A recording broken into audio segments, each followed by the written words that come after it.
बहुत बात हम सुनतानी की ये है, ये किया, वो दिया, वो लिया। मैं 100 बात की एक बात यह जानी ला भैया, कहला में अकेला में बड़ा फर्क होला।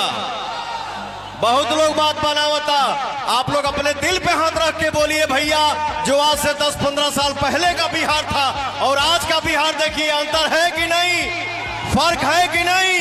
एक बार हाथ उठा के बताओ जाओ भैया। 10 साल पहले की अपेक्षा आज हमारे बिहार का विकास भइल बा ना।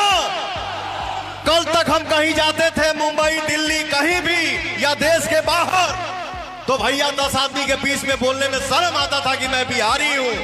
लेकिन आज का माहौल ऐसा है कि मैं ऐसे ठोक के बोलता हूं, किसी भी समाज में जाऊं, कहीं भी जाऊं, किसी के बीच में रहूं, चाहे भोजपुरी हो, चाहे हॉलीवुड हो, चाहे बॉलीवुड हो, चाहे कोनो वुड हो, लेकिन दिल बोलता है आज गर्व से कि आई एम बिहारी।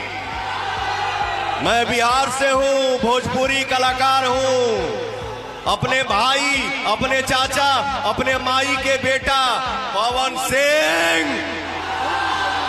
दिल से बोला जा, सतीश भैया जिंदाबाद, जिंदाबाद जिंदाबाद, सतीश भैया जिंदाबाद, जिंदाबाद जिंदाबाद। जय एनडीए, जय एनडीए, जय बिहार, जय बिहार। हर हर महादेव, हर हर महादेव। बोलिए सूरज भगवान की जय।